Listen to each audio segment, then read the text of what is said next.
அனைத்து பத்திரிகை மற்றும் ஊடக நண்பர்கள் அனைவருக்கும் இனிய காலை வணக்கம். இந்திய அரசியல் ஜனநாயக யுக்திகள் லயோலா கல்லூரி முன்னாள் மாணவர்கள் நடத்தும் மக்களை ஆய்வது மக்களுக்காகவே என்ற நோக்கத்துடன் தமிழக மக்களை மையப்படுத்திய பல்வேறு துறை சார்ந்த ஆய்வுகளையும் பரப்புரைகளையும் பயிலரங்குகளையும் இந்திய அரசியல் ஜனநாயக யுக்திகள் நிறுவனம் தொடர்ந்து ஆய்வுகளை மேற்கொண்டு வருகிறது. மக்களின் உள்ளத்தில் உள்ள எண்ணங்களை ஆய்வுபூர்வமாக அறிந்து செயல்பூர்வமாக திட்டங்களை முன்னெடுத்து செல்லும் பணியில் 2002 தொடங்கி இதுவரை தமிழகத்தில் உள்ள அனைத்து மாவட்டங்களிலும் பயணம் செய்து இந்திய அரசியல் ஜனநாயக யுக்திகள் அமைப்பு தேர்தல் தொடர்பான இதுவரை 60 கள ஆய்வுகளை துல்லியமாக நடத்தியுள்ளது. தமிழகம் மற்றும் புதுவையில் 21ஆம் நூற்றாண்டின் தொடக்கநிலை பண்பாட்டு அரசியல் சூழலின் பல்வேறு பரிணாமங்களையும் நாங்கள் தொடர்ந்து ஆய்வுகளை செய்து வருகிறோம். கள ஆய்வுகள் முடிவுகளை பார்க்கின்ற பொழுது வரவிருக்கும் 2026 சட்டமன்ற பொது தேர்தல் நடைபெறும் தருவாயில் தமிழகத்தின் தற்போதைய அரசியல் நிலவரத்தை தீர்மானிக்கும் காரணிகளையும் அவற்றின் கூட்டு செயல்பாட்டையும் கணிக்க பிப்ரவரி 5/2/2025 முதல் 17/6/2025 வரை 234 சட்டமன்ற தொகுதியில் அரசியல் கள ஆய்வுகள் மேற்கொள்ளப்பட்டது. முன்னாள் லயோலா கல்லூரி மாணவரும் இந்திய அரசியல் ஜனநாயக யுக்திகள் அமைப்பின் ஒருங்கிணைப்பாளருமான சி. திருநாவுக்கரசு அவர்களின் நேரடி வழிகாட்டுதலின்படி 70,922 பேர் பங்கேற்ற இந்த ஆய்வில் ஆய்வாளர்கள், உதவியாளர்கள், 50க்கும் மேற்பட்ட முன்னாள் மாணவர்கள், பயிற்சி பெற்ற பெண்கள், இளைஞர்கள் கலந்து கொண்டு அனைத்து பகுதிகளிலும் ஆய்வுகள் நடத்தப்பட்டது. பங்கேற்றோரின் பின்னணிகளை குறித்து பார்க்கின்ற பொழுது கள ஆய்வு நடத்தப்பட்ட இடங்களிலே 54.8% நகரம் சார்ந்த பகுதிகள், பங்கேற்றோர்களில் ஆண்களே மிகவும் அதிகம், அதாவது 64.4%. வயது ரீதியாக பார்க்கின்ற பொழுது 41.3 விழுக்காடு 31 முதல் 45 வரை உள்ள வயதினர், 21 முதல் 30 வயதுள்ளவர்கள் 25.6 விழுக்காடும், 46 முதல் 60 வயதுள்ளவர்கள் 23.5 விழுக்காடும் இதில் பங்கேற்றிருக்கிறார்கள். சாதி ரீதியாக பார்க்கின்ற பொழுது 18.9% தாழ்த்தப்பட்டோரும், 20.6% மிகவும் பிற்படுத்தப்பட்டோரும், 40.3% பிற்படுத்தப்பட்டோரும் பங்கேற்றிருக்கிறார்கள். மத ரீதியாக பார்க்கின்ற பொழுது 81.7 விழுக்காடு இந்து மதத்தை சார்ந்தவர்களும், கிறிஸ்தவ மதத்தை சார்ந்தவர்கள் 6.2 விழுக்காடும், இஸ்லாமியர்கள் 6.4 விழுக்காடும் பங்கேற்றிருக்கிறார்கள். கல்வியை பொறுத்தமட்டில் பெரும்பாலும் 49.7 விழுக்காடு 6ஆம் வகுப்பு முதல் 12ஆம் வகுப்பு வரை படித்தவர்கள், படிக்காதவர்கள் 18.4 விழுக்காடு, 5 வரை படித்தவர்கள் 14.4 விழுக்காடு, உயர்கல்வி கற்றுள்ளவர்கள் பாத்தீங்கன்னா 17.5 விழுக்காடுகள் பங்கேற்றிருக்கிறார்கள். தொழில் ரீதியாக பார்க்கின்ற பொழுது கூலி வேலை செய்பவர்கள் 28.3 விழுக்காடும், சொந்த தொழில் செய்பவர்கள் 24.1 விழுக்காடும் ஏறத்தாழ சம அளவில் இந்த ஆய்விலை பங்கேற்றிருக்கிறார்கள். தனியார் நிறுவனம் 18.5 விழுக்காடும், சொந்த விவசாயம் 9.4 விழுக்காடும், அரசு ஊழியர்கள் 3.5 விழுக்காடும், இல்லம் 2.4 விழுக்காடும், பிறர் 2 விழுக்காடும், அதாவது வேலையற்றோர் மற்றும் வெவ்வேறு வேலையில் உள்ளவர்கள். இவர்களில் 11.8% பேர் ஏதாவது ஒரு தொழில் சார்ந்த அமைப்பிலோ இல்ல சங்கத்திலேயோ அங்கம் வகிக்கின்றவர்களாய் காணப்படுகின்றார்கள். கட்சியை பொறுத்தவரை பார்க்கின்ற வரையில 49 விழுக்காடுகள் எந்த கட்சியும் சாராதவர்கள். கட்சி உறுப்பினர்கள் பார்த்தா அனைத்து இந்திய அண்ணா திராவிட முன்னேற்ற கழகத்தை சார்ந்தவர்கள் 12 விழுக்காடும், திராவிட முன்னேற்ற கழகத்தை சார்ந்தவர்கள் 12.8 விழுக்காடும், பாரதிய ஜனதா கட்சி 2 விழுக்காடு, காங்கிரஸ் 1.1, சிபிஎம் சிபிஐ 1.1, பாட்டாளி மக்கள் கட்சி 1.8, விசிக 1%, தாவேகா 4.47, பிறர் 13, மற்ற கட்சிகள் 99.37% இதிலே பங்கேற்றிருக்கிறார்கள். தமிழர் பண்பாடு சமூக அரசியல் சூழலுக்கு ஏற்ப எண்ணியல் மற்றும் பண்பியல் கூறுகளை உள்ளடக்கி சி. திருநாவுக்கரசு அவர்கள் உருவாக்கியுள்ள தமிழ் சமூக பண்பாடு உளவியல் அணுகுமுறை இந்த ஆய்விலும் பின்பற்றப்பட்டுள்ளது. சரளமான, சகஜமான, இயல்பான கருத்து உணர்வு பகிர்வுக்கு இணக்கமான பெரும்பாலும் 11 கேள்விகள் இந்த ஆய்விலே நாங்கள் கேட்கப்பட்டிருக்கின்றன. ஓகேவா, போலாமா? ரெடியா? அன்புடைய ஊடகவியல் நேயர்கள் அனைவருக்கும் இனிய காலை வணக்கத்தை தெரிவித்துக் கொண்டு 2002 தொடங்கி இதுவரை கிட்டத்தட்ட 25 ஆண்டுகளாக இந்த களப்பணியில் இன்று நான் காலெடுத்து வைக்கிறேன். கிட்டத்தட்ட 60வது கள ஆய்வை உங்களிடம் நான் பதிவு செய்ய விரும்புகிறேன். இதுவரை நடைபெற்ற தேர்தலில் சமீபகால தேர்தலுடைய பதிவுகளையும் நான் நகலிடம் கொடுக்கப்பட்டிருக்கிறேன். இப்போது தமிழகத்திலே இருக்கிற அரசியல் சூழ்நிலைகளை பொறுத்து எப்படி இருக்கிறது களம் என்பதை குறித்து 5 மாதங்களாக கள ஆய்வுகள் என் நிறுவனம் ஐபிடிஎஸ் நிறுவனம் மேற்கொள்ளப்பட்டது. அதன் அடிப்படையில் இந்த அரசினுடைய செயல்பாடுகள் ஆளுங்கட்சியினுடைய செயல்பாடுகள், எதிர்கட்சியினுடைய செயல்பாடுகள் மற்றும் தாவேக்கனுடைய நிலைப்பாடு, அதுக்கான வாக்கு வங்கிகள் யாரிடம் போகிறது, சீமானுடைய செல்வாக்கு குறைந்திருக்கிறதா வளர்ந்திருக்கிறதா, மற்றும் அண்ணாமலை பொறுப்பில் இருந்தது இல்லாத போதுக்கான வளர்ச்சி, இப்படி அடுத்து யார் ஆட்சி கொள்ற இந்த பல்விதமான கொஸ்டினை வச்சு மக்களிடம் எங்க டீம் மூலமா மேற்கொள்ளப்பட்டு அதனுடைய முடிவுகளை இன்றைக்கு உங்கள் வாயிலாக வேண்டுகிறேன். இதுவரை தொடர்ந்து 25 ஆண்டுகளாக நான் அழைத்த போது இந்த செய்தியை வெளியிட்ட அத்தனை ஊடகவியல் என் உறவுகளுக்கும் மனமார்ந்த நன்றியையும் வாழ்த்துக்களும் தெரிவித்துக் கொண்டு முதல்கட்டம் செய்திக்குள்ள போவோம். தமிழகத்தின் முதல்வராக திரு ஸ்டாலின் அவர்களின் ஆட்சியில் பொறுப்பேற்ற 4 ஆண்டுகள் முடிவடைந்த நிலையில் அவர் தலைமையிலான அரசின் செயல்பாடுகள் மற்றும் மக்களின் பிரதான பிரச்சனையாக தமிழக மக்களின் மதிப்பீடு என்ற கொஸ்டினுக்கு நன்று சொல்லக்கூடியவங்க மோசம், அந்த 3% அப்படி வச்சுங்க. ஒழுங்கான ரேஷன் பொருள் விநியோகம் நன்றுன்னு சொல்லக்கூடிய 31%, சொல்லும்படி 13%, மோசம் 56% சொல்லப்பட்டிருக்காங்க. நலத்திட்டங்கள் செயலாக்கம் 24% நன்றும் 17% சொல்லும்படி எதுவும் இல்லை, மோசம் 59% சொல்லியிருக்காங்க. சட்டம் ஒழுங்கை பராமரிப்பது நன்றுன்னு சொல்லக்கூடிய 15%, மோசம் சொல்லும்படி எதுல 13%, மோசம் 71% சொல்லியிருக்காங்க. தொழில்துறையில் புதிய முதலீடை ஊக்குவித்தல் நன்றுன்னு சொல்லக்கூடிய 21%, சொல்லும்படி இதுல 11%, மோசம்ன்றவங்க 68% சொல்லியிருக்காங்க. அண்டை மாநில நதிநீர் பங்கீடு அணுகுமுறை தமிழக அரசு குறித்து நன்றுன்னு சொல்லக்கூடிய 23%, சொல்லும்படி 10%, மோசம் 67% சொல்லியிருக்காங்க. மணல் கொள்ளையை தடுக்கும் நடவடிக்கைகள் நன்றுன்னு சொல்லக்கூடிய 13%, சொல்லும்படி 10%, மோசம் சொல்லக்கூடிய 27% சொல்லியிருக்காங்க. அரசு துறையில் லஞ்சம் ஊழலை கட்டுப்படுத்தல் நன்றுன்னு சொல்லக்கூடிய 10%, சொல்லும்படி 9%, மோசம் சொல்லக்கூடிய 81% சொல்லியிருக்காங்க. மது குடி பிரச்சனை கையாளும் வீதம் நன்றுன்னு சொல்லக்கூடிய 10%, மோசம் சொல்லக்கூடிய 80% சொல்லியிருக்காங்க. குடிநீர் பிரச்சனை கையாளும் வீதம் நன்றுன்னு சொல்லக்கூடிய 32%, மோசம் சொல்லக்கூடிய 63% சொல்லியிருக்காங்க. பிரச்சனை அதுக்கடுத்து விலைவாசி வரி அரசு கட்டுப்படுத்தும் விதம், இது முந்தைய அரசும் இந்த அரசும் ஒரே சேம் பேட்டர்னா இருக்கு. நன்றுன்னு சொல்லக்கூடிய 22%, மோசம் சொல்லுங்க 69% சொல்லியிருக்காங்க. இது 2 ஆட்சிக்கும் பொருந்தும், முந்தைய ஆட்சிக்கும் இந்த ஆட்சிக்கும் பொருந்தும். தமிழக மீனவர்கள் மீதான தாக்குதல் 31% நன்று, மோசம் 57%, முந்த ஆட்சிக்கும் இந்த ஆட்சியும் பொருந்தும். தேர்தல் வாக்குறுதி நிறைவேற்றதால் அரசு ஊழியர்களின் அதிருப்தி 12% நன்று, மோசம் 75% அரசு சொல்லியிருக்காங்க. சென்னையில் மழைநீர் வடிகால் பணிகள் முடிவடைந்தது குறித்து நன்றுன்னு சொல்லக்கூடிய 40%, மோசம் சொல்லக்கூடிய 50% சொல்லியிருக்காங்க. கல்லுக்கு தடை விலக்காதது நன்று சொல்லக்கூடிய 23%, மோசம் சொல்லி 70% சொல்லியிருக்காங்க. அம்மா கிளினிக் திட்டத்தை ரத்து செய்தது நன்றுன்னு சொல்லக்கூடிய 24%, மோசம் சொல்லி 66% சொல்லியிருக்காங்க. குடிமரா திட்டத்தை கைவிட்டது நன்றுன்னு சொல்லக்கூடிய 26%, மோசம் சொல்லி 60% சொல்லியிருக்காங்க. மணல் கிரனைட் போன்ற கனிம வளங்களை கொள்ளை அதிகரிப்பு நன்று சொல்லி 9%, மோசம் 51% சொல்லியிருக்காங்க. மின் கட்டண வரி சிராய்வு குடிநீர் பதிவு கட்டணம் நன்றுன்னு சொல்லக்கூடிய 10%, மோசம் 77% சொல்லியிருக்காங்க. சாக்கடை கழிப்பிட வசதி நன்றுன்னு சொல்லக்கூடிய 28%, மோசம் 54% பேர் சொல்லியிருக்காங்க. வேலை வாய்ப்பு வேலை திட்டம் 2 ஆட்சியிலுமே இந்த வேலை வாய்ப்பு வேலை திட்டம் இருக்குது. நன்றுன்னு சொல்லக்கூடிய 18%, மோசம் 63% சொல்லியிருக்காங்க. மக்களிடம் போதிய பணப்புழக்கம் இல்லை, இந்த போன ஆட்சியிலும் இந்த ஆட்சி 2 ஆட்சியுமே மக்களிடம் பணப்புழக்காம இருக்கு அப்படின்னு சொல்லிட்டு நன்றுன்னு சொல்லக்கூடிய 7%, மோசம் 70% சொல்லியிருக்காங்க. வெள்ள நிவாரண தொகை குறைபாடு நன்றுன்னு சொல்லக்கூடியவங்க 15%, 67% மோசம் சொல்லிட்டு. அப்புறம் தமிழக மக்களின் மேற்கண்ட பிரச்சனைகளை தீர்ப்பதில் திமுக அதிமுக ஆகிய இரு கட்சிகளின் திரவிரமான செயல்பாட்டாலும் வரவிருக்கிற சட்டமன்ற தேர்தலில் எந்த கட்சி மக்களின் பிரச்சனை தீர்க்க தயாராக இருக்கிறது என்ற பார்வையில் பார்க்கிற போது திமுக 25.3%, அதிமுக 22.8%, பாஜக 15.7%, தாவேக 11.2%, நாம் தமிழர் 10%, பிற 15% சொல்லப்பட்டிருக்காங்க. அப்புறம் இந்த அரசுக்கு பாராட்டின நலத்திட்டங்கள் வரவேற்பு, அதாவது அது எதிர்ப்பு, இது வரவேற்பு திட்டங்கள் எதுன்னு சொல்லி பாத்தீங்கன்னா, மகளிர் உரிமை தொகை வழங்கும் திட்டம் 62% பேர் நல்ல வரவேற்றிருக்காங்க. விடியல் பயண திட்டம், நகர பேருந்துகளில் மகளுக்கு இலவச பேருந்து திட்டம், அது 56% பேர் வரவேற்பிருக்காங்க. மக்களுடன் முதல்வன் திட்டம் 30 நாளில் குறைகள் தீர்க்கும் திட்டம், இதுக்கு வரவேற்பு 27.59% பேர் சொல்லியிருக்காங்க. தொடக்கப்பள்ளி மாணவர்களுக்கு காலை உணவு திட்டம் வரவேற்பு 73%, ரொம்ப நல்ல வரவேற்பான திட்டம். முதியோர் உதவி தொகை 1200 ரூபாயாக உயர்த்தப்பட்ட திட்டம், இதுவும் 40% மக்கள் வரவேற்கிறாங்க. மகளிர் சுய உதவி குழுக்களுக்கு கடன் தள்ளுபடி செய்யும் திட்டம், இதற்கு 40% பேர் வரவேற்பு தெரிவித்திருக்காங்க.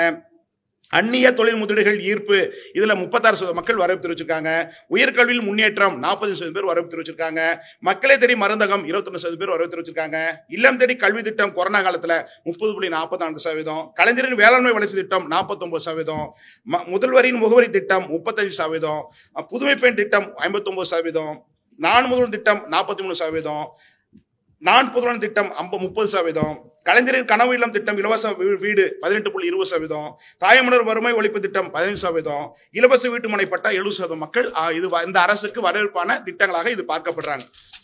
அதுக்குபடியாக 2001 சட்டமன்ற தேர்தலில் கொடுத்த தேர்தல் வாக்குறுதி திமுக அரசு நிறைவேற்றியுள்ளதா என்று சொல்லக்கூடிய கேள்வி கேட்கிற போது ஆம் நிறைவேற்றிருக்காரு சொல்லக்கூடிய 20% பேரும், ஓரளவு சொல்லக்கூடிய 17% நிறைவேற்றவில்லை 60% சொல்லியிருக்காங்க. தமிழக முதலமைச்சர் திரு மு க ஸ்டாலின் அவர்களின் பொறுப்பேற்று 4 ஆண்டுகள் ஆகியுள்ள நிலையில் அவருடைய செயல்படல் குறித்து தமிழக மக்களின் நில விருப்பம் என்று கேட்கிற போது நன்று சொல்லக்கூடிய 30% பேரும், சரியில்லை சொல்லக்கூடிய 41%, ஓரளவு 20% பேரும், காசு 9% சொல்லியிருக்காங்க. தமிழக அமைச்சர் மீதான வழக்கு, தண்டனை, ஊழல் புகார்கள் குறித்து ஆதரவு 33%, எதிர்ப்பு 57%, காசோ 10% சொல்லியிருக்காங்க. தற்போதுள்ள அரசியல் சூழ்நிலையில் தமிழர்களின் மத்தியில் பாஜக மீதான வரவேற்பு பெற்றுள்ளதா இளைஞர் மத்தியில் பார்க்கிற போது ஆம் வரவேற்பு பெற்றுள்ளது 24%, இல்லைன்னு சொல்லி 63%, காசோ 13% சொல்லியிருக்காங்க. மத்திய அரசின் செயல்பாடு திருப்தி அளிக்கிறதா என்று பார்க்கிற போது திருப்தின்னு சொல்லி 32%, அதிருப்தி 47%, காசோ 15% சொல்லப்பட்டிருக்காங்க. அண்ணாமலை தலைவர் பொறுப்பில் மாறப்பட்டதால் திரு அண்ணாமலை அவர்களின் வாக்கு பாஜக பக்கம் செல்லுமா? 10% ஆம் செல்லும் வாய்ப்பு இருக்கு என்று சொல்லியிருக்காங்க. வாய்ப்பே இல்லைங்க, அண்ணாமலை ஆதரவாளர்கள் பாஜக ஓட்டு போட தயாரா இல்லைங்க அப்படின்னு சொல்லக்கூடிய வாய்ப்பை நாங்க போட மாட்டோம். அதிமுக பாஜக கூட்டணி 2 பேர் சேர்ந்தா கூட அண்ணாமலை ஆதரவாளர்கள் ஓட்டு போட தயாரா இல்லைன்னு சொல்லக்கூடியவங்க வாய்ப்பில்லை என்ன 65% பேர் சொல்லப்பட்டிருக்காங்க. ஓரளவு 15% பேர் சொல்லப்பட்டிருக்காங்க. காசோ 10% பேர் சொல்லப்பட்டிருக்காங்க. அதிமுக பாஜக கூட்டணி உருவானதால் இந்த கூட்டணிக்கு வரவேற்பு. அதிமுக பாஜக கூட்டணி உருவானதால் மக்கள் மத்தியிலும் அந்த இரு கட்சியில் தொண்டர் மத்தியிலும் கேட்கிற போது இருவரும் ஒப்பிட்டு பார்க்கிற போது வரவேற்பு சொல்லக்கூடிய 17%, இல்லை இந்த 2 கூட்டணி சேர்ந்து வரவேற்பு அதிமுக தொண்டராகட்டும் பாஜக தொண்டராகட்டும் ஏனைய மக்கள் மத்தியில் வரவேற்பு என்பது குறைவாக 51% இல்லைன்னு சொல்லியிருக்காங்க. ஓரளவு பரவாயில்லைங்க, 2 கூட்டணி சேர்ந்து நல்லதாங்க, திமுக வீழ்த்தது கொஞ்சம் வாய்ப்பு இருக்கும் அப்படின்னு ஓரளவுன்னு சொல்லக்கூடியவங்க 19% சொல்லியிருக்காங்க. காசோ பாத்தீங்கன்னா 13% சொல்லியிருக்காங்க. திமுக கூட்டணி வரவிருக்கும் 2000 சட்டமன்ற தேர்தலில் இதே கூட்டணி தொடர வேண்டுமா? இப்ப இருக்க கூட்டணி தொடர வேண்டும் கேள்வி கேட்கிற போது தொடர வேண்டும் சொல்லி 47% பேரும், தொடரக்கூடாது 15% பேரும், தொடர் வெற்றி கூட்டணி சொல்லக்கூடிய 30%, காசு 7% பேர் சொல்லப்பட்டிருக்காங்க. விஜய் தாவே கட்சிக்கு எந்த கட்சியின் வாக்குகள் அதிகம் செல்வதற்கு வாய்ப்புள்ளது என ஒரு 5 கட்சியை முன்னுரிமை எடுத்துக்கிட்டு சொல்கிற போது அதிக வாக்கள் திமுக, 2வது அதிமுக, 3வது விசிக, 4வது நாதக, பாஜக, பாமக 5வது இடத்தில் இருக்கிறது. பாமக அவர்கள் சட்டமன்ற தேர்தலில் எந்த கட்சியுடன் கூட்டணி வைத்தால் சிறப்பாக இருக்கும் என்ற கேள்வி வடகர் மாவட்டம் ஒப்பிட்டு கேட்கிற போது அதிமுகவோட 53%, திமுகவோட 19%, பிற 13%, காசோ 5% சொல்லப்பட்டிருக்காங்க.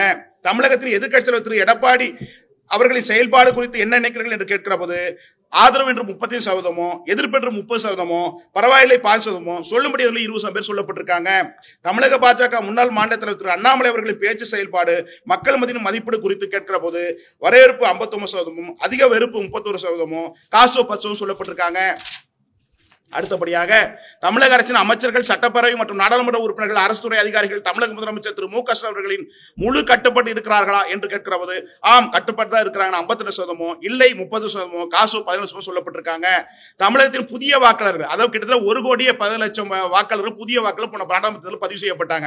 அப்படின்ற போது அந்த புதிய வாக்காளர்கள் மத்தியில் இளைஞர் மத்தியில் யாருக்கு என்ற போது முதலிடத்தில் விஜய் அவர்களும், 2வது இடத்தில் அண்ணாமலை அவர்களும், 3வது இடத்தில் சீமான் அவர்களும், 4வது இடத்தில் உதயநிதி அந்த வாக்குகளை பெறக்கூடிய வாய்ப்புல இருக்காங்க. அந்த இளைஞருடைய புதிய வாக்குல 1,10,00,000 ஓட்டு பார்லிமெண்ட் நடந்தது. இப்ப அதிகமாக வாய்ப்பு இருக்கிறது. அப்படி அதிகமாச்சுன்னா அந்த ஓட்டுகளை கவரக்கூடிய வாய்ப்பும் அதே மாதிரி 39 வயசுக்குள்ள 18-39 வயசுக்குள்ள 2,40,91,872 வாக்காளர்கள் போன நாடாளுமன்றத்தில் பதிவிட்டாங்க. இப்ப வர சட்டமன்றத்தில் அதிகமாக வாய்ப்பு இருக்கிறது.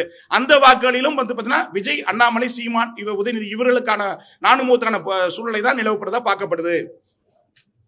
தமிழகம் போதைப் பொருள் நடமாட்டம் வழக்கம் அதிகரிப்பதை தமிழக அரசு கட்டுப்படுத்துகிறதா? நன்று சொல்லக்கூடிய 10%, அதிருப்தி சொல்லக்கூடிய 80%, காசோ 10% சொல்லப்பட்டிருக்காங்க. தமிழகத்தின் அரசியல் கட்சியின் சிறந்த எதிர்கருத்துக்களை பதிவு செய்யும் எதிர்கட்சி தலைவர் வரிசையில் முதல் 5 இடத்தை பிடிக்கும் தலைவர்கள், அதாவது சட்டப்பேரவை எதிர்கட்சி தலைவராக அது பார்வை வேறு. தமிழகத்தில் இருக்கிற எதிர்கட்சிகளில் யார் சிறப்பாக செயல்படுறாங்க அந்த பார்வையில் இந்த 4 ஆண்டில் கேட்கப்பட்ட போது முதலிடத்தில் திரு அண்ணாமலை அவர்களும், 2வது இடத்தில் சீமான் அவர்களும், 3வது இடத்தில் எடப்பாடி அவர்களும், 4வது இடத்தில் விஜய் அவர்களும், 5வது இடத்தில் அன்புமணி அவர்களும் இந்த முதன் பிரதானமாக சொல்லப்படுறாங்க. மும்மொழி NEP கொள்கை தமிழக மக்களின் வரவேற்பு குறித்து என்ற கேள்வி கேட்பது இந்த மொழி இந்த சட்ட கல்வி திட்டத்தை பற்றி கேட்கிற போது எல்லா மொழியும் வந்தா தப்பு இல்லைங்க சொல்ற மனமாற்றம் மக்கள் உருப்பட்டை பார்க்கப்படுகிறது. அப்படி வரவேற்புன்னு சொல்லக்கூடிய 52%, வர எதிர்ப்புன்னு சொல்லக்கூடிய 33%, காசோ 15% சொல்லப்பட்டிருக்காங்க. அரசு கொண்டும் திட்டங்கள் மற்றும் மனுக்கள் மீதான கோரிக்கைகள் சட்டமன்ற உறுப்பினர்கள் மற்றும் உள்ளாட்சி பிரதிநிதிகளின் நடவடிக்கை குறித்து கேள்வி கேட்கிற போது நன்றி சொல்லக்கூடிய 25%, மோசம் சொல்லக்கூடிய 40%, ஓரளவு சொல்லக்கூடிய 12%, காசோ 16% சொல்லப்பட்டிருக்காங்க. பட்டதாரி இளைஞர்களுக்கு வேலை வாய்ப்பு வழங்குவதில் தமிழக அரசின் நிலைப்பாடு 2 ஆட்சியுமே இதே மாதிரி தான் இருக்கு. போன ஆட்சி இதே மாதிரி தான் இருக்கு, இந்த ஆட்சி இதே மாதிரி இருக்கு. நன்றி சொல்லக்கூடிய 10% பேரும், மோசம் சொல்லக்கூடிய 71% பேரும், ஓரளவுன்னு சொல்லக்கூடிய 8% பேரும், காசோ 11% சொல்லப்பட்டிருக்காங்க. வரவிருக்கும் 2000 சட்டமன்ற தேர்தலில் 4 முனை போட்டி நிலவுவதால் முதல்வராக வாய்ப்புள்ள பிரதான அரசியல் கட்சியாக மக்களின் பார்வையின் பார்க்கிற போது அதிமுக திமுக 2 கட்சிக்குள்ள 2இல் 1 தான் ஆட்சி அமைக்க வாய்ப்புன்னு சொல்லவங்க தான் அதிகமா 80 பேர் 70 பேர் சொல்லியிருக்காங்க. மற்ற இருவரில் ஒருவர் ஆட்சி அமைக்க வாய்ப்பு இருக்குன்னு சொல்லவங்க 18.48 பேர் சொல்லப்பட்டிருக்காங்க. சொல்ல விருப்பனை சொல்லவங்க 6.78 பேர் சொல்லப்பட்டிருக்காங்க. தமிழகத்தில் வரவிருக்கிற 2000 சட்டமன்ற தேர்தலில் யார் அடுத்த முதல்வர் ஆவார் என்பது குறித்த எதிர்பார்ப்பு நாடு முழுவதும் அதிகரித்து வரும் நிலையில் கட்சியின் இடையிலான கூட்டணி பேச்சுவார்த்தையும் இப்போது தீவிரமாக நடைபெற்று வருகிறது. 2020 முதல்வராக யாருக்கு வாய்ப்பு அதிகமாக உள்ளது என்பது குறித்து தமிழக மக்களிடம் கலாய்வு மேற்கொள்ளப்பட்டது. முதல்வராக அதிக வாய்ப்புள்ள தலைவர்களில் முதல் 10 இடங்களை பிடிக்கும் பட்டியலில் உள்ளவர்களின் விவரம்: திரு மு க ஸ்டாலின் அவர்கள் 77.83%, திரு எடப்பாடி அவர்கள் 73.30% பேரும், திரு உதயநிதி அவர்கள் 67.99%, திரு அண்ணாமலை 64.58% பேரும், திரு விஜய் அவர்கள் 60.58% பேரும், திரு சீமான் அவர்கள் 30.80% பேரும், திரு அன்புமணி ராமதாஸ் அவர்கள் 19.97%, ஓ பன்னீர்செல்வம் 17.32%, டிடிவி தினகரன் 16.29%, தினம் திருமாவளவன் 14.70% பிடிக்கிறாங்க. வரும் காலத்தில் இவரால் தான் தமிழகம் தலை சிறக்கும் என நீங்கள் நம்பும் இளம் தலைவர்கள் இந்த 2000 தேர்தலுக்கு பிறகு அடுத்த வருகிற தேர்தல்களில் இந்த தலைவரின் பார்வையில் கேட்கிற போது அந்த கொஸ்டின் கேட்கிற போது திரு அண்ணாமலை அவர்கள் முதலிடத்திலும், விஜய் அவர்கள் 2ஆம் இடத்திலும், உதயநிதி அவர்கள் 3ஆம் இடத்திலும், சீமான் அவர்கள் 4ஆம் இடத்திலும் இருக்காங்க. யாருக்கு வாக்கு? தற்போதைய அரசியல் சூழலில் திமுகவுக்கு 17.7% வாக்கள் திமுக ஓட்டா இருக்கு. அதிமுக 17.3%, பிஜேபி 5%, காங்கிரஸ் 3.10%, தாவேக 12.20%. தற்போதுள்ள அரசியல் தாவேக ஓட்டு அவ்வளவுதான். பாமக 4.9%, சிபிஎம் வலது இடது 1.4%, தேமுதிக 2.05%, விசிக 2%, நாதாக 6%, சுயாட்சி 1.4%, பிற கட்சிகள் 10.16%, வாக்களிக்க போவதில்லை 6% பேர், தீர்மானிப்பில் 8.3% பேர், நோட்டா 3.3% பேர் சொல்லப்பட்டிருக்காங்க. அப்படி இருக்கிற போது தமிழகத்தில் கூட்டணி ஆட்சி என்ற தலைமையில் ஆட்சி என்ற யுகம் என்ற பார்வையில் பார்க்கிற போது தமிழகத்தில் அடுத்த ஆட்சி கூட்டணி ஆட்சியாகவே அமைந்தால் மக்கள் 2020 சட்டமன்ற தேர்தலில் கூட்டணி கட்சி தலைமையில் ஆட்சி அமையும் என்ற யுகத்தில் திமுக அணியை விட அதிமுக பாஜக கூட்டணி மற்றும் தற்போது வலுவான கூட்டணி கட்டமைத்தால் சிறிதளவு முன்னிலை பெறும் வாய்ப்புள்ளது. 2020 சட்டமன்ற தேர்தலை பொறுத்தவரை 72% வாக்குகள் அமைந்தால் இந்த கணக்கு வரும். இந்த சதவீதம் மாறினால் வெற்றி வாய்ப்புகள் மாறும். அதாவது 72% மேல போச்சுன்னா முன்ன கணக்குகள் மாறும். அப்படின்ற போது தற்போதுள்ள சூழ்நிலையில் திமுக காங்கிரஸ் விசிக கூட்டணி 33.60% வாக்குகளை பெற்று மீண்டும் ஆட்சி புரிவதற்கான வாய்ப்பு இப்போது காணப்படுகிறது.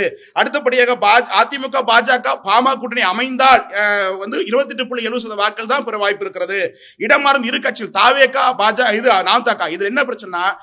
தாவேக நாம் தமிழர் இன்னும் சில அடுத்தகட்ட ஆய்வுகள் 3 ஆய்வுகள் மேற்கொள்ள போறோம். இதுல சில சின்ன எங்களுக்கு ப்ராப்ளம் இருக்கு. நாம் தமிழர் ஓட்டு எவ்வளவு ஓட்டு சரி 1% ஓட்டு கன்ஃபார்மா தெரியுது.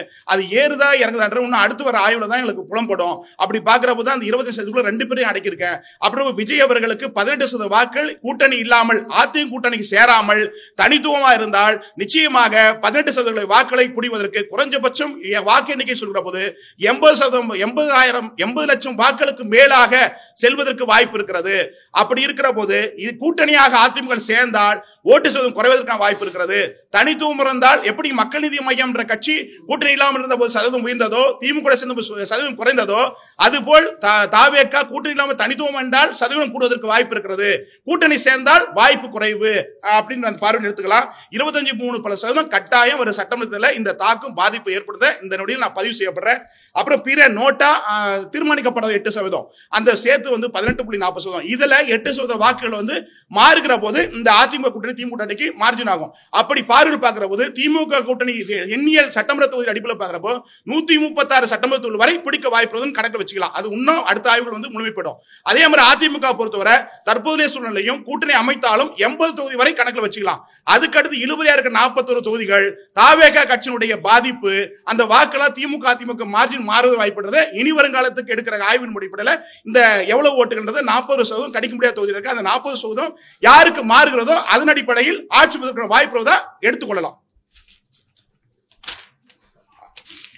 அவ்வளவுதான். எனி டவுட் கேட்கலாம். அதுக்கு அடுத்து வந்து இதுக்கு முன்னாடி ஒரு 4 தேர்தலும் ஒப்பிட்டு பின்னாடி வச்சிருக்கேன். கர்நாடகா 2019 நாடாளுமன்ற தேர்தல், கர்நாடகா தேர்தல், அதுக்கடுத்து 2020 சட்டமன்ற தேர்தல், அதுக்கடுத்து 24 சட்டமன்ற தேர்தலுடைய முடிவுகளுக்கும் நான் சொன்னதுக்கும் இசிஐ தேர்தலுடைய இதுக்கும் என்ன டிஃபரெண்ட் வந்துகின்ற விஷயமும் நான் பதிவிடப்பட்டிருக்கேன்.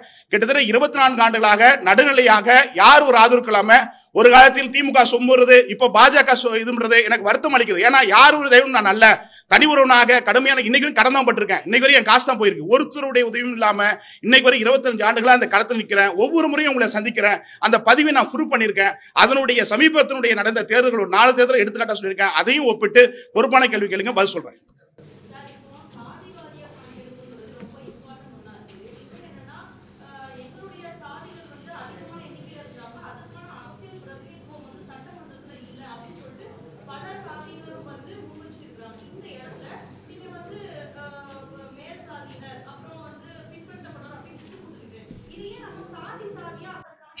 அது ஒர்க் போயிட்டு இருக்குமா? ஒர்க் போயிட்டு இருக்கு. அதுக்கான அடுத்த ஆய்வுல கட்டாயம் ஒவ்வொரு சாதி வாரியா எந்த பர்சன்டேஜ் சொல்லிட்டு போயிட்டு இருக்கு. அதுல கொஞ்சம் புலம்படலை, அது ரிப்போர்ட் கூட இருக்கு.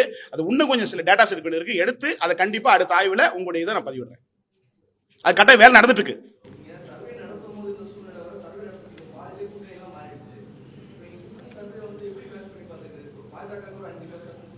ஆமா,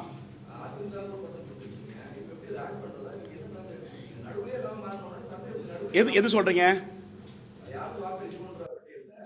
அது ஒவ்வொரு கட்சிக்கு கோர் ஓட்டு. இந்த கட்சிக்கு தான் கோர் ஓட்டு. அதாவது அதிமுக, பாஜக, பாமக கூட்டணி சேர்ந்தால் இப்படி வருவது வாய்ப்புன்னா அந்த கூட்டணி கணக்குல நான் சொல்லப்பட்டிருக்கேன். அது எந்த கட்சிக்கு எவ்வளவு வாக்கு இன்னைக்கு இருக்கிற சூழ்நிலை இருக்கிறது, யாருக்கு வாக்கு, கோர் ஓட்டு. அந்த கோர் ஓட்டு தான் வந்து இல்ல இல்ல இல்ல இல்ல அண்ணாமலை. அதாவது நீங்க அந்த பார்வையை தப்பு எடுத்துங்க. நான் நடுநிலை அதை தான் சொன்னேன். இதுக்கு முன்னாடி டேட்டாஸ் நான் கொடுக்கப்பட்டிருக்கேன். இதுக்கு முன்னாடி என்ன சட்டமன்ற தொகுதியிலும் நாடாளுமன்ற தொகுதியிலும் நான் சொன்ன பதிவுலையும் போடப்பட்டிருக்கேன். அண்ணாமலைக்காக அல்ல. அதாவது இன்னைக்கு இருக்கிற சூழ்நிலை 4 ஆண்டுகள், அதை ஒண்ணு சொல்லுங்க, 4 ஆண்டுகளாக எதிர்கட்சி, கட்சி அடிப்படையில் சட்டமன்ற எதிர்கட்சி தலைவராக அல்ல, எதிர்கட்சி தலைவராக எந்த கட்சியை சார்ந்தவர்கள் திமுக எதிர்ப்பான கருத்துக்களை பதிவிடுறான்னு மக்களும் கேட்டபோது அண்ணாமலை முதலிடத்திலும் சீமானவர்கள் 2ஆம் இடத்திலும் வருகிறாங்க. இது கட்சியின் அடிப்படையில் கேட்கப்பட்ட கேள்வி. சட்டமன்ற எதிர்கட்சி தலைவருடைய செயல்பாடு என்று கேட்ட கேள்விக்கு அதுக்கு நான் பதில் ஆன்சர் கொடுக்கப்பட்டிருக்கேன். இது எதிர்கட்சி எந்தெந்த கட்சி சேரும்போது அண்ணாமலை சீமான மக்கள் வந்து இவங்க திமுக எதிர்ப்பா கருத்துக்களை பதிவிட்டுறாங்க. பதிவிட்டதை நான் பதிவிட்டிருக்கேன். இல்ல, அது ஒரு பிரச்சனை என்னன்னாங்க, பாஜக இன்னைக்கு விளக்கப்படுற பாஜக 11.27% வாக்குகள் பாஜக ஓட்டு அல்ல, நோட்டாவோடு இணையாகத்தான் இருக்கிறது. இது 8% வாக்குகள் அண்ணாமலைக்காக வெளியில் போடப்பட்ட வாக்குகள். இது பாஜகவுக்கு மறுபடியும் வாக்காக மாறாது. அதிமுக பாஜக கூட்டணி பிரச்சனை என்னன்னா, எப்படி திமுக விசிக வந்து எக்ஸ்ட்ரா லக்கேஜ், அதாவது சொல்ல போனா வெளிப்படையா சொன்னா விசிகாவுடைய ஓட்டுகள் பாதி ஓட்டு தாவக செல்லுது. அதே மாதிரி இங்க பாஜக ஓட்டுகள் வந்து அண்ணாமலை தலைவர் பொறுப்பு போட்ட பிறகு அவர்கள் பாஜக அதிமுக கூட்டணிக்கு வாக்களிக்க தயாராக இல்ல. அண்ணாமலையே சொன்னா கூட வாக்களிக்க மாட்டாங்க. அந்த மனதில் அவருடைய ஆதரவு இருக்காங்க.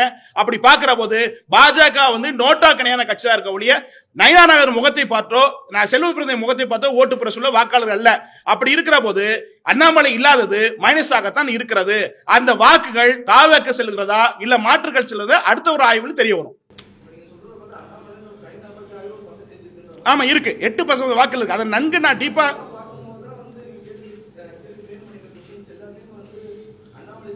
இல்ல திணிக்கல. அதாவது இங்க சீமான், அண்ணாமலை, விஜய் அந்த ஃபேக்ட் வந்து 4 உதயநிதி, இந்த 4 பேருக்கான அடுத்த தலைமுறை 2,41,992 வாக்காளர்கள் வந்து 30 வயசுக்குள்ள வாக்காளர்கள் போன நாடாளுமன்றத்தில் ஓட்டு போட்டிருக்காங்க. அதுக்கான தலைவர்கள் மத்தியில் பார்க்கிறப்போ இந்த 4 பேரும் வராங்க. உதயநிதி, அண்ணாமலை, விஜய், சீமான். இதுதான் அடுத்த ஜெனரேஷன் லீடர்ஸ். அந்த ஓட்டுக்கான வரப்போது, அந்த கணக்கில் வரப்போது அந்த இளைஞர்கள் வாக்குகள் என்ற பிரதானமா இருக்குது. இனி வருங்காலத்துக்கு அடுத்த இந்த வர தேர்தலாகட்டும் அடுத்த தேர்தலாகட்டும் முடிவு செய்யக்கூடியவர்கள் வந்து பாத்தீங்கன்னா ஒரு 3.5 கோடி வாக்காளர்கள் வரலாம்னு எதிர்பார்க்கிற அவங்க டிசைடிங் ஃபேக்டர் தலைவர்களா 5ஆம் தலைமுறை தலைவர்னு பார்க்கிற போது அண்ணாமலை, உதயநிதி, விஜய், சீமான் இந்த 4 பேருக்கான ஒரு ஃபைட்டர் தான் இனி வரும் காலத்துக்கு அமைய வாய்ப்பு இருக்கிறது. தேர்தல் ஆணையத்தினுடைய போன பர்சன்டேஜ் எடுத்து பாருங்க. நான் எடுத்த சர்வேவும் அந்த கணக்கெடுப்புல பொருந்தும்.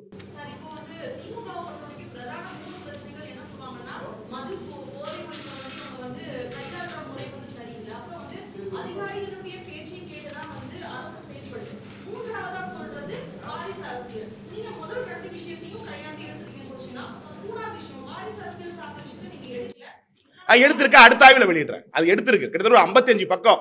இப்போ ஃபர்ஸ்ட் பார்ட் விட்டுருக்கேன், இன்னும் second part, third part, fourth part நான் எலெக்ஷன் வரைக்கும் போகணும். இப்போ உடனே எல்லாமே வந்து மொத்தத்தையும் பண்ணா இதாகும். அடுத்த பார்ட் வரும். அந்த விளக்கத்தை உங்களுக்கு நான் கொடுக்குறேன், வாரிசர் கொடுக்குறேன். இதுல இன்னொரு விஷயம் வந்து இப்போ என்ன கேட்டீங்க நீங்க கொஸ்டின்? திமுக அந்த போதை, அதாவது கஞ்சா வந்து பாத்தீங்கன்னா விசிகாவை சேர்ந்த தொண்டர்கள் தான் அதிக பேர் விற்கப்படுறாங்க. அது மட்டும் இல்லாம திமுக ஆட்சி மட்டும் இல்ல, போன ஆட்சியிலும் இது தொடரா இருக்கு. அதாவது இந்த திமுக ஆட்சி மட்டுமல்ல, அதிமுக திமுக ஒரே நேர்கூட தான் பாக்குறாங்க. அதிமுக வேறு, திமுக வேற பார்க்கல. ஊழல்ல கூட பாத்தீங்கன்னா ரெண்டு கட்சியும் ஒரே மாதிரியா பாக்குறாங்க. அவங்களும் ஊழல் கட்சி தான், இவங்களும் ஊழல் தான் மக்கள் பாக்குறாங்க ஒழிய திமுக சிறந்த கட்சி, அதிமுக சிறந்த கட்சின்னு பார்க்கல. இரு கட்சிகளும் போன ஆட்சியும் அதே பிரச்சனை இருந்தது, இந்த ஆட்சியும் அதே பிரச்சனை இருந்தது. தீர்வு கிடைக்காம மக்கள் இருக்காங்க. That is a fact. இல்ல அப்படி நான் ஒரு கட்சியோ வந்து சொல்லல, இல்ல கட்சியோ சாதிக்குள்ள நான் போல, கட்சியோ சாதிக்குள்ள போல. திமுக வந்து பாத்தீங்கன்னா அந்த கூட்டணியில வந்து விசிகா இருப்பது, அந்த தாவேக்கட ஓட்டுகள் அதிகமா வந்து விசிகா தான் போகுது. அதே மாதிரி இங்க போகுது போதை பொருட்கள் வந்து அதிகம் வந்து நடமாட்டம் வந்து ரெண்டு ஆட்சியுமே நடக்குதுன்னு பதிவிடுறேன். அதிகமா தமிழ்நாடு முழுக்க பாத்தீங்கன்னா தொண்டர்கள் சொல்றீங்க, தொண்டர்கள் எல்லாரும் நல்லவர்கள் இருக்காங்க. அதுல சில பேர் வந்து இந்த அஃபென்ஸ் எடுப்படுறாங்க. அது திமுக கெட்ட பேர் ஏற்படுகிறது. ஆகவே கஞ்சா சரளமாக விற்கப்படுகிறது உண்மை. அது முந்தைய ஆட்சி இருக்கு, இந்திய ஆட்சி இருக்கு. ஆகவே திமுக ஆட்சி தான் இது நடக்குது இல்ல, ரெண்டு ஆட்சியுமே நடக்குது. இது மாற்றப்பட வேண்டியதான் தமிழக அரசுடைய வேண்டுகோளை வைக்கப்படும். அடுத்த கொஸ்டின் அடுத்துங்க.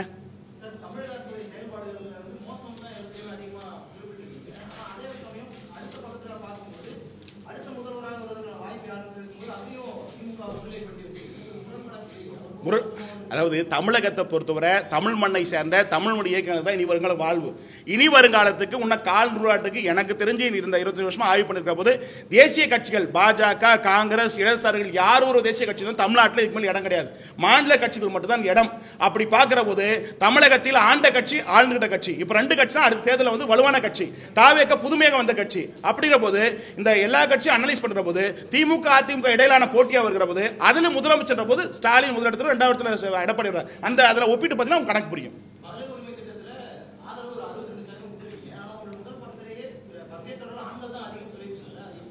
இல்ல அது பெண்களும் சொல்லப்பட்டிருக்கு, பெண்களும் அதிகமா எடுக்கப்பட்டிருக்கு. அதுல ஆண்களும் வந்து பார்த்தீங்கன்னா அதிகமா எடுக்கப்பட்ட ஆண்கள்.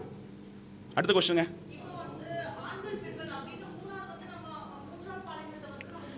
சிஸ்டர், அதாவது இது ஃபர்ஸ்ட் பார்ட். இன்னும் அடுத்தடுத்து இன்னும் எலெக்ஷன் வருது, இன்னும் அடுத்தடுத்து ஆய்வு வருது. ஒரே மொத்தமாக வந்து இது பண்ணா நானே இதை கடமைட்டு போயிருக்கேன். எனக்கும் காசு வேணும், மொத்தமாக எல்லாம் இது பண்ண முடியும். எனக்கு ஒன்றும் யாரும் சப்போர்ட் இல்லை. அப்புறம் போது ஃபர்ஸ்ட் பார்ட் முடிச்சிருக்கேன். அடுத்த பார்ட் வரணும். 3 சர்வே விடுறேன். அந்த 3 சர்வேல ஒவ்வொரு பார்ட்டை நீங்கள் கேட்குற அத்தனை விஷயம் வந்துடும். கம்ப்ளீட் இந்த 2000 முழு பொலிட்டிக்கல் போர்ஷன் நான் கொடுத்துருவேன். ஒரு தீசஸ் என்டையர் புக் மாதிரி 2026 வந்து மொத்தமாக கொடுப்பேன். அது 2020 தேர்தல் முடிஞ்சிட்டு 2019 ஒப்பிட்டு பார்க்குறப்ப கணக்காட்ட வரும். அதனால தான் சொன்னேன், இதுக்கு முன்னாடி தேர்தலுடைய ஒரு சமீபம் நடந்த ஒரு 4 தேர்தலுடைய உங்களுக்கு லிங்க் இது கொடுக்கப்பட்டிருக்கேன், பிரிண்ட் கொடுக்கப்பட்டிருக்கேன். இதையும் கம்பேர் பண்ணுறப்போ இந்த 2020 ப்ரூவ் பண்ணுவேன். அதுக்கு அடுத்து வர 2030 தேர்தலில் அப்போ நான் பேட்டி கொடுப்போ இதையும் ஒப்பிட்டு வரும், கணக்காட்டாக இருக்கும். கடைசி பக்கங்களை பாருங்க. நான் சொல்ற 4 இடத்துல ஜஸ்ட் எவ்வளோ டிஃப்ரெண்ட் மார்க்குன்னு மட்டும் பாருங்க.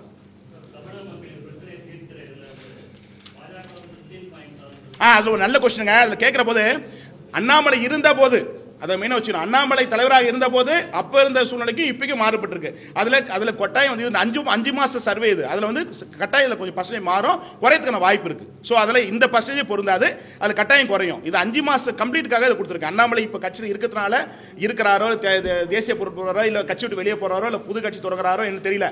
ஸோ அண்ணாமலை போன பிறகு பாதிப்பு இருக்கு. அது அடுத்த சதவீதத்தில் நான் குறைச்சிருக்கேன் பர்சன்டேஜ் என்னன்னு அக்யூரேட்டா சொல்றேன். அந்த 2 கொஸ்டின் கேட்கணும். அடுத்துங்க. அது அரசியல் மாற்றத்துக்கு கணக்குகள் மாறும். அரசியல் கணக்குகள் பிணக்கள் வந்து எண்ணியல் பண்பில் உளவிகள் வந்து மாறதான் செய்யும். அப்படி மாறுற போது அதுக்கேற்ற மாதிரி கணக்குகள் வந்து மாற்றம் வரும். பர்சன்டேஜ் ஜஸ்ட் மார்ஜின் மாறும், அவ்வளவுதான். அதிமுக பாஜக போட்டியாக தான் இந்த 2020 தேர்தல் அமையும் மொழிய தாவேக்காவோ மற்ற சீமானுடைய பாதிப்போ இதுல அதிகமா இருக்காது. அதிமுக பாஜக போட்டியா இருக்கும். அந்த போட்டியா இருக்க நிச்சயமா திமுக கூட்டணி வெற்றி பெறுவதற்கான வாய்ப்பு தற்போது தேர்தல் நடந்தா வாய்ப்பு இருந்ததா பார்க்கலாம். வேற ஏதாவது கொஸ்டின் இருக்குங்களா? ஓகே, நன்றி. இதுவரை கிட்டத்தட்ட 25 ஆண்டுகளா எனக்கு தொடர்ந்து என்ன அழைத்ததுக்காக, நிறுவனம் அழைத்ததுக்காக வந்து செய்தியை வெளியிட்டு இந்த செய்திகளை மக்களிடம் கொண்டு செல்கிற ஊடக நண்பருக்கு என் உயிர் உள்ளத்தோடு அன்பு கறந்து நன்றியை நான் சமர்ப்பிக்கிறேன். ஏன்னா ஒரு சாதாரண சாமானிய ஒரு விவசாய குழுத்துல வந்து பிறந்து இந்த ஒரு இன்ட்ரெஸ்டா நான் எடுத்து யாருடைய ஆதரவும் சப்போர்ட் இல்லாம இன்னைக்கு வரைக்கும் கடங்காரனா இருந்தாலும் குடும்ப பிரச்சனை இருந்தாலும் தொடர்ந்து போராடி இதை பதிவிட்டு இருக்கிறேன்.